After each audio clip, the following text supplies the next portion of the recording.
Chegamos a um momento importante nesta playlist, que é a forma como nós vamos guardar as encomendas na base de dados. Ora, a nossa base de dados neste momento está apenas com uma tabela dos clientes e uma tabela dos produtos. Portanto, nós vamos ter que adicionar aqui mais algumas estruturas para tratar das encomendas ou para guardar informações das encomendas. Bom, eu quero chamar a atenção para um aspecto fundamental. A construção correta de um esquema de uma base de dados é fundamental para que a vossa aplicação funcione. E muitas vezes eu vou dar aqui um exemplo, nós vamos pensar uma determinada estrutura que depois não vai acabar por responder àquilo que nos interessa, que é termos a nossa informação para sempre guardada de forma correta e, portanto, quando nós quisermos, por exemplo, no nosso back-office, ter acesso ao histórico das encomendas, termos lá a informação toda. Então, partindo deste pressuposto, eu quero tirar aqui alguns minutos para conversar convosco sobre estas questões, porque é muito importante. Eu vou-vos falar aqui de um exemplo concreto. Imaginem o seguinte, que nós agora vamos criar aqui uma tabela de encomendas, ok? Porque vamos mesmo. Então eu vou fazer aqui um Create New Table e vamos lhe dar aqui um nome. Neste caso vai-se chamar encomendas. Okay? Vamos adicionar aqui já alguns campos. Ora, um campo, obviamente, que vocês já conhecem é o ID da encomenda. Okay? Que vai ser um inteiro unsigned, que é para ser só com valores positivos e vai ser de auto-incremento. Vamos aqui confirmar. Vai ser também uma chave. Vou clicar com o botão direito do mouse, Create New Index Primary. Bom, vou aqui guardar. O que é que vocês acham, ainda antes de guardar, o que é que vocês acham que é necessário guardar para esta encomenda? Bom, uma das coisas será qual é o cliente a quem pertence esta encomenda. Ora, obviamente que nós vamos guardar aqui o ID do cliente, mas vamos guardar mais algumas coisas e vocês já vão perceber porquê. Eu vou clicar aqui em adicionar e vou colocar aqui o ID cliente. Com esta informação que aqui está, eu vou colocar aqui nulo, não há problema nenhum, porque quando estes dados forem guardados, vai existir sempre o ID do cliente, mas dizia eu, com esta informação que aqui está, nós poderíamos ser levados a pensar o seguinte, ok, para este ID cliente nós podemos ir buscar os dados do cliente respectivo, isto é, o nome, a morada e tudo o resto. Acontece o seguinte, é que no caso do nome, nós até o podemos fazer, não há qualquer problema. No telefone, etc., também o podemos fazer, porque o que vai interessar saber é qual é o telefone mais atual que o cliente tem. Mas, por exemplo, no caso da morada, se bem se recordam, na nossa loja nós damos a oportunidade do cliente poder escolher uma morada alternativa. Então, nós vamos ter que guardar nesta nossa tabela a morada, seja ela a alternativa ou não. Até porque depois pode acontecer uma circunstância que é a seguinte. Imaginem que o cliente inscreve-se hoje na nossa página, vai fazer a sua encomenda, a encomenda é enviada, tudo corre corretamente e tudo certo. Daqui a 2 meses o cliente muda de residência. O que ele vai fazer é, vai entrar na loja, vai editar os seus dados de perfil, que é algo que nós ainda iremos desenvolver, e vai alterar a sua morada. Ora, o que vai acontecer então é o seguinte, se eu não acrescentar aqui a morada que foi efetivamente usada para o envio da encomenda, o meu histórico da encomenda vai ficar desfasado, vai ficar muito pouco interessante. Porquê? Porque eu quero saber exatamente que aquela encomenda foi enviada para a morada X e não para a nova morada que o cliente tem. Então eu não posso reaproveitar os dados todos do cliente, a não ser o seu nome, como é óbvio, a data de nascimento se existisse, porque esses dados não mudam. Aqueles que eventualmente podem ser mudados, para efeitos de histórico, convém nós aqui termos essa informação. Tradicionalmente, ou tecnicamente, é aconselhável que não haja duplicação de informação. Mas aqui não é um caso de duplicação de informação. Aqui é um caso de nós ficarmos com uma informação de facto, de momento, que para efeitos de histórico vai ficar perene, vai ficar para sempre. O que acontece aqui é o seguinte, mais uma vez volto a sublinhar, imaginem que o cliente muda a sua morada, isto é, que nós vamos aqui, esperem lá, vamos fazer aqui um guardar, ok? Nós aqui na estrutura de cliente, imaginem que ele muda a morada, muda de cidade, etc. O telefone não é muito importante, porque nós, se quisermos ter acesso ao telefone dele, não interessa se a morada foi para o telefone A ou para o telefone B, porque a morada não é enviada para um telefone. Nós queremos contactá-lo. Mas a morada sim. Se o cliente vier dizer que, olha, eu entretanto mudei de casa e na altura pedi para me enviarem uma encomenda para a rua A. Eu agora moro na rua C. Como é que nós vamos ter a possibilidade de verificar se ele de facto pediu para mandar para a rua A? Ora, nós temos essa possibilidade se guardarmos essa informação. Outra forma que vocês têm também de poder garantir que existe um histórico é no momento em que é enviado o e-mail para o cliente, enviarem também uma cópia do mesmo e-mail para um e-mail da loja. Também fica para efeitos de histórico e, portanto, essa é uma forma muito interessante de nós podermos fazer esse controle, porque é muito importante uma loja online ter mecanismos de controle e de histórico de todas as suas operações. Neste caso, por exemplo, se eu quisesse que a loja recebesse também um envio do e-mail, bastaria chegar aqui ao nosso projeto, na parte do envio do e-mail, no envio do e-mail de confirmação da encomenda, nós temos aqui o espaço onde é adicionado o e-mail do cliente e nós poderíamos adicionar aqui mais um e-mail, que era o e-mail da loja, ok? E portanto, aqui neste caso, o cliente iria ficar a saber que a loja também tinha recebido esse e-mail.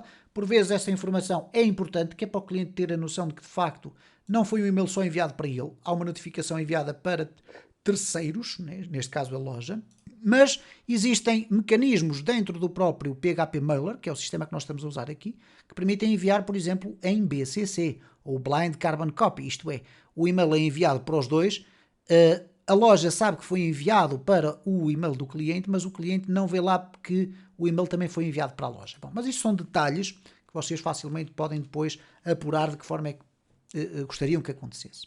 Bom, dito isto, portanto, feitas estas abordagens, aqui o que é que acontece? Nós vamos então guardar aqui na tabela das encomendas algumas informações. Eu vou colocar aqui várias, ok? Então, temos aqui o ID do cliente, nós vamos ter aqui a data da encomenda, que vai ser do tipo date time. Nós depois vamos tratar aqui dos tipos, ok? Vamos aqui adicionar ainda. Nós não vamos ter a necessidade de colocar o nome do cliente, porque o nome não vai mudar, mas vamos colocar a morada, vamos colocar a cidade e vamos colocar aqui, eventualmente vamos colocar aqui o quê? Talvez não seja necessário colocar mais nada. Se nós tivermos aqui códigos de moradas, etc., deveríamos colocar. Se nós olharmos aqui para a nossa aplicação, quando clicamos aqui em definir morada, nós temos a morada, cidade, o e-mail e o telefone. Então vamos guardar também estes dados, ok? Vamos guardar estes dados porque eram os dados que o cliente tinha na altura em que ele fez a sua encomenda.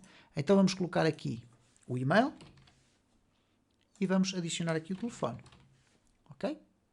Vamos adicionar ainda o código da encomenda, como é óbvio, ok? Vamos adicionar aqui o status. O status vai servir fundamentalmente para nós percebermos em que momento é que a nossa encomenda está. Vamos adicionar ainda, eu vou aqui subir um bocadinho, vamos adicionar ainda uma outra informação que é a mensagem. A mensagem basicamente vai ser o quê? Vai ser um pedaço de texto que vai servir apenas para nós, para irmos controlando circunstâncias que vão acontecendo. Imaginem que, por exemplo, o status muda e nós queremos adicionar na nossa mensagem uma informação qualquer. O cliente pagou. Ok, colocamos lá essa informação. Mas imaginem que o status muda para o cliente encomenda não paga. Podemos colocar na mensagem uma explicação porque é que a encomenda não foi paga, ou porque o cliente telefonou a desistir, por exemplo. Então nós vamos colocar aqui uma mensagem, vocês podem dar obviamente outro nome qualquer, mas vamos deixar ficar uma mensagem. Agora é importante o created at, criada em, e o updated at, atualizada em. Ora, este created at vai-me permitir perceber, vai ser a mesma data da encomenda, é exatamente a mesma coisa, não há problema nenhum, é uma técnica que é usada nas frameworks de PHP. O updated at vai ser uma atualização, ou a data sempre atualizada, sempre que há, por exemplo, uma alteração do status. Imaginem, a encomenda vai inicialmente estar um status como sendo pendente, por exemplo, depois iremos ver quais vão ser os status que ela vai ter, por exemplo, vai ter 4 ou 5 status, o pendente, paga, enviada, cancelada e fechada, qualquer coisa deste género. Vamos ver depois qual é a sequência. O updated at vai ser sempre atualizado consoante o status vai sendo alterado, ok? Então, vamos agora definir aqui na estrutura o seguinte. Na data de encomenda, nós vamos ter aqui um date time. Na morada, vamos ter aqui uma string. Neste caso, um varchar. Este varchar vai ser igual a, vamos colocar 200. Na cidade, vamos colocar também um varchar. ok? É muito importante terem atenção à questão destes tamanhos, porque têm que estar intimamente relacionados com a quantidade de caracteres que o cliente pode preencher aqui, porque se ele preencher a mais e a vossa base de dados não aguentar, ela vai estourar e vai gerar um erro. No e-mail vamos colocar também um varchar. Vamos deixar ficar 50. No telefone vamos colocar um varchar também. Vamos deixar ficar o 50. No código da encomenda já sabemos que o código é relativamente pequenino, mas também é um varchar, que pode ser simplesmente de 20, porque ele tem 2 letras e 6 algarismos, portanto dá 8, mas nós vamos colocar ali 20, não há problema nenhum, poderíamos colocar 10. Aqui nos status, os status nós vamos também colocar como uma string. Então vamos colocar um varchar e vamos deixar ficar aqui 20 só. Okay? Normalmente o status será sempre uma palavra e normalmente em letra maiúscula. Não sei porquê, mas normalmente é assim que se faz. O status pode ser, ok, pendente, enfim, nós depois iremos definir isso. A mensagem, vamos deixar um varchar bastante mais extenso, vamos colocar aqui 1000, okay? Se quisermos ter uma mensagem bastante grande, o created at e o updated at vão ser date times. Okay? Date time,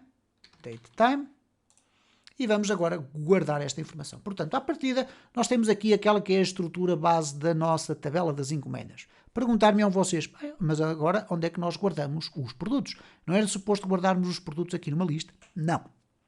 Os produtos ficam numa tabela paralela. Ok? Depois vocês vão perceber qual é a ideia da história das tabelas paralelas que nós vamos criar aqui. Nós vamos criar só uma. Vamos fazer aqui uma table. E esta tabela vai ser encomenda produto. Ok? Encomenda produto. Vamos adicionar aqui um ID encomenda produto, que vai ser unsigned. Vocês já vão perceber o que é que eu estou aqui a fazer. Vamos aqui clicar em auto-incremento. Depois vamos adicionar aqui o quê? O ID da encomenda. Ok? Vamos adicionar aqui a designação do produto. Vamos adicionar aqui o preço por unidade.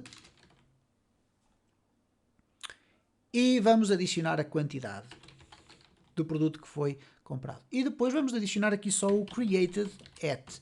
Porquê que não vamos ter um updated? Porque não vai haver uma atualização. A menos que acontecesse o cliente pedir, mas eu queria afinal, em vez de 3 camisolas, queria 4. Bom, tudo certo, mas não é uma informação muito importante. Se nós depois, a posteriori, viermos a colocar essa possibilidade num back-office, o que é que nós devemos fazer? Devemos ter essa informação aqui para efeitos de histórico. Bom, eu já vou explicar o que é que nós fizemos aqui. Eu vou deixar ficar o ID encomenda como inteiro, também unsigned. A designação de produto passa a ser um varchar. E vocês estão a pensar assim, mas porquê a designação de produto? O produto já tem um nome. Pois tem. Já lá vamos chegar. Eu vou colocar aqui 200 para ficar em segurança. O preço. Ora, o preço neste caso, eu vou clicar aqui já em guardar, ou melhor, vou fazer aqui uma chave primária. Vamos guardar tudo isto. Eu vou aqui aos produtos e vou ver. Reparem, eu tenho aqui decimal 62. Então é isto que eu vou utilizar. Então vamos aqui novamente ao produto. No preço por unidade, nós vamos colocar o decimal 62. Sendo que o 6 corresponde à totalidade de valores, o 2 é o número de casas decimais, portanto poderemos ter aqui um preço no máximo de 9.999,99. Ok? E depois temos aqui a quantidade, é um valor inteiro, e o created at é um date time. Ok. Aqui na quantidade nós não vamos deixar ficar 0, vamos colocar aqui nulo. Aqui também no ID da encomenda vamos deixar ficar nulo. E portanto aqui no created at vamos deixar ficar nulo também. Ok. Vamos clicar em guardar. E agora eu vou explicar o porquê desta estrutura. Nós temos nesta tabela das encomendas, nós temos guardados os dados genéricos da encomenda. São os dados que identificam uma encomenda. Cada encomenda pode ter um ou mais produtos. Daí que nós tenhamos esta tabela, que é uma tabela paralela, ou neste caso uma tabela adicional, okay? Em que nós podemos agora guardar aqui a lista de todos os produtos que vão ser pertencentes a uma determinada encomenda. Como é que nós conseguimos obter a informação dos produtos de uma determinada encomenda? Pelo ID da encomenda que cada entrada vai ter. Okay? Quando nós chegarmos ao momento prático de guardar esta informação na base de dados, ou melhor, esta informação da nossa encomenda que aqui está, penso que ela ainda estará aqui. Okay? Esta informação que aqui está vai ser guardada na nossa base de dados, principalmente esta que aqui está. Okay? E aí vocês vão perceber a importância desta estrutura. Ora, porquê que eu não tenho aqui o ID do produto? Perguntar-me-ão vocês. Então, mas o ID do produto não vai buscar informações ao produto? Sim. Mas imaginem que, entretanto, vocês fazem uma reorganização na vossa loja e removem produtos e adicionam novos. De que é que me iria servir o ID do produto que eu aqui tenho? De nada. A menos que eu tivesse um sistema de soft delete, isto é, eliminar, mas o produto continua lá, eu iria ter essa informação aqui. Era de facto assim que deveria acontecer, ok? Mas eu penso que no caso deste projeto que estamos aqui a trazer nesta playlist, iria criar uma certa confusão nas vossas cabeças, ok? Porque iríamos ter produtos invisíveis, produtos deletados, etc., com soft delete, e iríamos ter aqui uma confusão grande. O que acontece normalmente é o seguinte: numa loja online, quando um produto é registado pela primeira vez, nunca mais vai deixar de existir na base de dados. O que pode acontecer é ele tornar-se invisível, porque entretanto o produto deixou de existir, mas não é eliminado. Para quê? Para efeitos de histórico. Nós aqui estamos a resolver de uma forma um bocadinho mais arcaica, isto é, podemos permitir que os produtos sejam eliminados, mas ainda assim nunca iremos perder o histórico desses produtos. Isto é, nós vamos saber sempre que aquele produto, à data da encomenda X, tinha uma designação, que poderá ter sido entretanto alterada, tinha um determinado preço e foi comprado numa determinada quantidade. Com estas informações que nós aqui temos, já não dependemos de rigorosamente mais nada que possa eventualmente ser alterado. Porquê? Porque nós vamos ter sempre a informação aqui. Qual é o grande problema? Já o foquei aqui anteriormente, é a questão da duplicação de informação. Porque imaginem que vocês têm uma loja que tem produtos que nunca mais se alteram, obviamente que esta informação vai ficar duplicada. Mas, meus amigos, aqui coloca sempre a questão. Nós não devemos duplicar a informação. É um facto e procuramos não o fazer o mais possível. Mas imaginem que vocês perdem informação. Qual será o melhor dos cenários?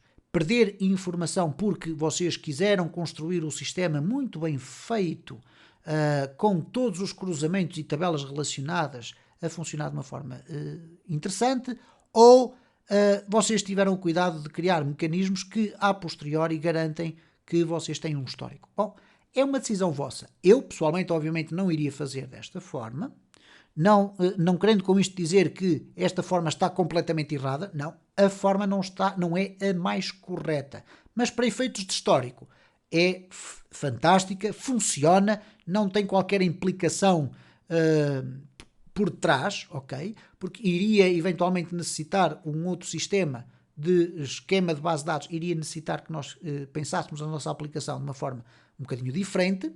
Desta forma nós temos a garantia de que vamos guardar a informação toda. No próximo vídeo desta série vamos então proceder aqui à gravação dos dados na nossa base de dados, e isto irá acontecer aqui alguns, neste caso aqui guarda os dados da encomenda na base de dados, depois envia o e-mail e depois então aqui é que faz a limpeza do carrinho e posteriormente apresenta a página indicando que a encomenda foi confirmada.